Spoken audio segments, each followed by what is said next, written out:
আপনারা দেখছেন SR24x7 news. শহরের ক্রীড়া মানচিত্রে এক নতুন অধ্যায়ের সূচনা করে নেতাজি ইন্ডোর স্টেডিয়ামে মহাসমরাও শুরু হলো 10তম international karate championship Indian challengers cup 2026।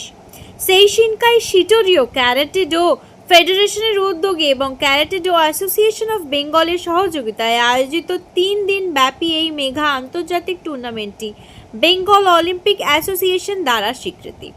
31শে July থেকে 2রা আগস্ট পর্যন্ত চলা এই মর্যাদাপূর্ণ প্রতিযোগিতায় দক্ষিণ আফ্রিকা, সংযুক্ত আরব আমিরাত, নেপাল ও মালয়েশিয়া সহ ভিন্ন দেশ এবং ভারতের ভিন্ন রাজ্য থেকে প্রায় 7,000 প্রতিযোগী অংশগ্রহণ করেছেন, যার মধ্যে ভারতের সেনাবাহিনী বিশেষ একটি টিম অন্তর্ভুক্ত রয়েছে। প্রতিযোগিতায় উৎসাহিত করতে এবং টুর্নামেন্টের গুরুত্ব বাড়াতে বিশেষ অতিথি হিসেবে উপস্থিত ছিলেন বিশিষ্ট রাজনৈতিক ব্যক্তিত্ব শ্রমিক ভট্টাচার্য, রাজ্যের ক্রীড়া মন্ত্রী ইন্দ্রনীল খা এবং ক্রিকেট অ্যাসোসিয়েশন অফ বেঙ্গলের সভাপতি স্নেহাশিস গাঙ্গুলি। প্রতিযোগী অ্যাথলিটদের জরুরি এবং দ্রুত চিকিৎসার পরিষেবার সূচনা করতে এবং আন্তর্জাতিক আয়োজনের অফিসিয়াল মেডিকেল পার্টনার হিসেবে যুক্ত রয়েছে নামী স্বাস্থ্য সেবা প্রতিষ্ঠান মণিপাল হসপিটাল। যুব সমাজের মধ্যে শৃঙ্খলা, আত্মরক্ষা এবং ক্রীড়া নৈপুণ্য গড়ে তোলার মূল লক্ষ্য নিয়ে আয়োজিত এই প্রতিযোগিতায় বিজয়ীদের জন্য নির্ধারিত করা হয়েছে আকর্ষণীয় 5 লাখ টাকার নগদ অর্থ পুরস্কার, যা তরুণ প্রতিযোগীদের মধ্যে দারুণ উদ্দীপনা তৈরি করেছে। না, কোনো ভূমিকা দেখা যাবার প্রশ্ন নেই। আমি চাই ক্রীড়া জগৎ থেকে রাজনীতিবিদরা একটু দূরে থাকুন। যারা ফুটবলে কোনোদিন পা লাগাননি, যারা ক্রিকেটের ব্যাট ধরেননি, তারাই যদি সমস্ত ক্লাবের ভাগ্য নিয়ন্ত্রণ হয়ে যায় এবং জীবনের সর্বক্ষেত্রে রাজনীতির অনুপ্রবেশ করে আজকে গোটা পশ্চিমবঙ্গ একটা রাজনৈতিক সমাজে রূপান্তরিত হয়ে গেছে। এর থেকে আমাদের মুক্তি চাই। সে ক্যারাটেই হোক কিংবা ক্রিকেটই হোক, ফুটবলই হোক কিংবা আপনার অন্য যে কোনো খেলাই হোক, রাজনীতি মুক্ত করতে একটু তার থেকে রাজনীতি মুক্তকরণ করা দরকার। কারণ আমরা তো দেখেছি এখানে অলিম্পিক কমিটি, আমরা দুটো ময়দান, বাঙালির প্রিয় খেলা ফুটবল, সেই মোহনবাগান ইস্ট বেঙ্গলেরও কেউ আমরা গত কয়েক বছর ধরে দেখেছি কোনখানে গেছে। এর থেকে বাইরে বেরিয়ে আসা, আমার দলের যারা নেতা কর্মীরা আছেন তাদেরও এতে সচেষ্ট হতে হবে এবং অন্য দলেরও যারা নেতা কর্মী তাদেরও বেঙ্গল করতে বা কারো ব্যক্তির নাম নিয়ে সমালোচনা আমি করতে চাই না। একটা ব্যবস্থা তৈরি করা হয়েছিল যাতে রাজনৈতিক মানুষজনের অনুপ্রবেশ সেখানে ঘটেছে। এখন মমতা বন্দ্যোপাধ্যায়ের ভাই বলে তিনি ক্রীড়ামোদী হতে পারেন না, ক্রীড়াপ্রেমী হতে পারেন না, ক্রীড়া সংগঠক হতে পারেন না, এরকম তো নয়। মমতা বন্দ্যোপাধ্যায়ের আরেকজন ভাই আছেন যিনি দীর্ঘদিন ময়দানের সঙ্গে তিনি হতে ছিলেন, তো তাকে নিয়ে তো কেউ কিছু বলবে না। কিন্তু হঠাৎ ক্রীড়ামোদী হয়ে পড়া, হঠাৎ কেউ যদি ব্ল্যাক বেল্ট পেয়ে যায় আমার মতো মঞ্চে যেরকম হলো, তাহলে কি হবে? যেটা হওয়ার সেটাই হয়েছে। আচ্ছা, সন্ত্রাসবাদী বান্ধবী থাকতে পারে না? আর বান্ধবীকে সঙ্গে নিয়ে এই সমস্ত কাজকর্ম চালিয়ে যাচ্ছিল, দুষ্টুমি করে যাচ্ছে, ওটা শেষ হবে। এখন বাবরের রাজত্ব নেই, পশ্চিমবঙ্গ সুরক্ষিত। যেটা সন্ত্রাসবাদীদের জন্য সেফ হোম হয়ে গিয়েছিল সেটা থেকে রাজ্যকে আমরা মুক্ত করে দেবো। আমাদের মুখ্যমন্ত্রী শুভেন্দু অধিকারী কঠোর হাতে এগুলো দমন করার চেষ্টা করছেন। তিনি গুন্ডা দমন আইন নিয়ে এসেছেন। একইভাবে সীমান্তে জমির ব্যবস্থা করেছেন সত্তর, যাতে সেখানে বিওপি তৈরি করা যায়।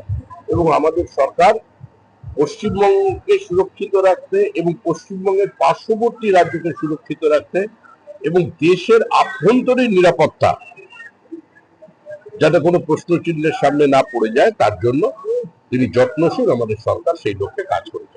ওটা ডায়মন্ড মডেল, ডায়মন্ড 6, ওটা দেখেই তো গোটা পশ্চিমবঙ্গ কিভাবে চলেছে সেটা বোঝা যাচ্ছে।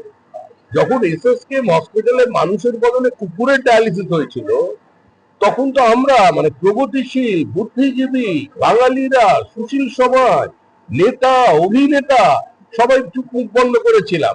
আজকে আবার তাকে নিয়ে হুড়োহুড়ি শুরু করে। এখন সকাল থেকে আমাকে ওদের লোকের নাসরিনের প্রোগ্রামের কার্ড চাইছে। তা আমি যখন প্রশ্ন উঠিয়েছিলাম রাজ্যসভায় যে কেন তসলিমা এখানে আসতে পারবেন, তখন তার জন্য কত সমালোচনা, কেউ তো বলেন বিভাজনের রাজনীতি, দাঙ্গা লাগানোর প্রচেষ্টা করছে। তো এই কাশ্মীর এলেন রাজ্যে, আসলে ঠিক সময় আমাদের ঘুম ভাঙে না। আমাদের রাজ্যে জয় হাসান আসতে পারে, কাশ্মীরও আসতে পারবেন না। এই যে বাংলাদেশের ওপারে আমাদের রক্ত, আমাদের ভাই ঘোষ, বোস, দত্ত, মিত্র, সর্দার, ঢোল, পোদ্দার, জৈন, জয়সওয়াল, গুপ্তা, আগরওয়াল, যারা মারা যাচ্ছে, যাদের বাড়ির মেয়েরা বউরা ধর্ষিতা হচ্ছে, এই যে নিপীড়ন চলেছে, কেউ মুখ খুলেছেন? এই বাংলাদেশের শিল্পীরা এখানে এসে আছেন, কবি সাহিত্যিকরা, একটা কেউ প্রতিবাদ করেছেন? সব তো মঞ্চ আলো করে বসে আছে। এটা একটা অত্যন্ত উদ্বেগজনক বিষয়, লজ্জাজনক বিষয়। আমার মনে হয় সরকারের ঘোষণা যখন এসছে, সরকার এর বিরুদ্ধে কঠোর পদক্ষেপ নেবে। এত বড় একটা টুর্নামেন্ট হচ্ছে কলকাতার বুকে, তো এটা তো আমার মনে হয় এটা আমার দায়িত্ব, এটা আমার কর্তব্য। এখানে আমি কিছু এক্সট্রা কাজ করিনি, ওনারা করছেন, বাচ্চারা খেলছেন, বাচ্চার বাবা মারা তারা দীর্ঘদিন ধরে ছেলে মেয়েদেরকে যেভাবে নার্চারিং তাদের সাপোর্ট দিয়ে গেছে, তাদের কোচরা আছেন, তারা দীর্ঘদিন ধরে তাদেরকে নার্চারিং করেছে, তাদেরকে গড়ে তুলেছে। আমরা তাদের এই ইন্টারন্যাশনাল চ্যাম্পিয়নশিপ দেখতে এসে আমি তাদের কাছে কৃতজ্ঞতা জ্ঞাপন করি। যারা যারা কর্তব্য পালন করেনি, যারা কর্তব্যের গাফিলতি করেছে, তাদেরকে মানুষ রিজেক্ট করে দিয়েছে। তাদেরকে নিয়ে আর আমি কি বলবো, যাদেরকে রিজেক্ট করে দিয়েছে অলরেডি। এখানে আসাটা আমাদের কর্তব্য। বাচ্চারা খেলছে, তারা আগামী দিনের ভবিষ্যৎ। এই ছোট বাচ্চারা আগামী দিনে আমাদের দেশে বিভিন্ন ভাবে তারা গর্বিত করবে, তারা মেডেল নিয়ে গর্বিত করবে। তাদেরকে উৎসাহ প্রদান করা, তাদের পাশে থাকা, এটা আমাদের প্রত্যেকের সরকারের কর্তব্য, আমরা কর্তব্যই করছি। দেখুন, ইন্ডিয়া ভার্সেস ব্রাজিল ইতিহাস তৈরি হতে চলেছে কলকাতার বুকে। আমরা 3রা অক্টোবর, ব্রাজিলের যেটা ওয়ার্ল্ড কাপ প্লেইং টিম, সুতরাং কোনো ওই বি টিম সি টিম নয়, একদম মেন টিম যেটা, সেই টিম, সেই যারা 5বার বিশ্বকাপ পেয়েছে, সেই ব্রাজিল দেশের ন্যাশনাল টিম আমাদের দেশের ন্যাশনাল টিমের বিরুদ্ধে খেলবে কলকাতার মাটিতে। ইতিহাস তৈরি হতে চলেছে। এবং আমরা যখন দায়িত্ব গ্রহণ হয়েছিল, এই সরকার যখন এসেছিল, আমরা দেখছিলাম বিশ্বকাপে আমরা সবাই, কেউ ব্রাজিলের জন্য, কেউ আর্জেন্টিনার জন্য, কেউ স্পেনের জন্য, কেউ পর্তুগালের জন্য গলা ফাটাচ্ছিলাম। তখন থেকে আমরা স্বপ্ন দেখছি যাতে আগামী দিনে আমরা ইন্ডিয়ার জন্য গলা ফাটাবার সুযোগ পাই। আপাতত 3রা অক্টোবর সুযোগ পাচ্ছি, এবং আমার বিশ্বাস এটা আমাদের ফার্স্ট স্টেপ থাকবে। ফার্স্ট বেবি স্টেপ বলুন আর অ্যাডাল্ট স্টেপই বলুন, কিন্তু এটা it will be the first step আগামী দিনে, যাতে আমাদের পশ্চিমবঙ্গের ছেলে মেয়েরা ভারতবর্ষের জার্সি পরে ইন্ডিয়াকে গর্বিত করবে এবং ওয়ার্ল্ড কাপে খেলবে ইন্ডিয়ান ন্যাশনাল টিম, এই বিশ্বাস আমার আছে। হ্যাঁ, শুনে ভালো লাগলো। বাট অ্যাকচুয়ালি উনি ঠিকই বলেছেন, যেটা ওনার বক্তব্য, sports should be absolutely different. এখানে কোনো রকম রাজনীতি, মানে রাজনীতি বলতে স্পোর্টসের মধ্যে কখনই অ্যাকসেপ্টেড নয়। আমি রিসেন্টলি দেখছি বিভিন্ন সোশ্যাল মিডিয়ায় কিছু পার্টিকুলার ব্যক্তি বা কিছু, আজকাল তো সোশ্যাল মিডিয়ায় বিভিন্ন নতুন জার্নালিজম এসে গেছে, তাদের আমি বলতে পারি সিএবি নিয়ে। কারণ যেহেতু আমি ক্রিকেট প্লেয়ার, বাংলার হয়ে ক্রিকেট খেলতে এত বছর প্রেসিডেন্ট অফ সিএবি ছিলাম, এটা আমার কাছে খুব গর্বের। কিছু কিছু বক্তব্য যেটা আমি দেখতে পাই, যদি আমি খুব একটা ফেসবুক ফলোয়ার নই, সোশ্যাল মিডিয়ায় তো আমাকে আপনারা দেখতেও পাবেন না, সেটা একদমই অ্যাকসেপ্টেড নয়। কারণ it's a kind of misguiding to cricket lovers of Bengal, not only Bengal, of India. কারণ CAB is a huge association, একটা আলাদা সম্মান আছে তার বাংলায়, ভারতবর্ষে। এখান থেকে প্রচুর ক্রিকেটার ভারতকে সার্ভিস দিয়েছে।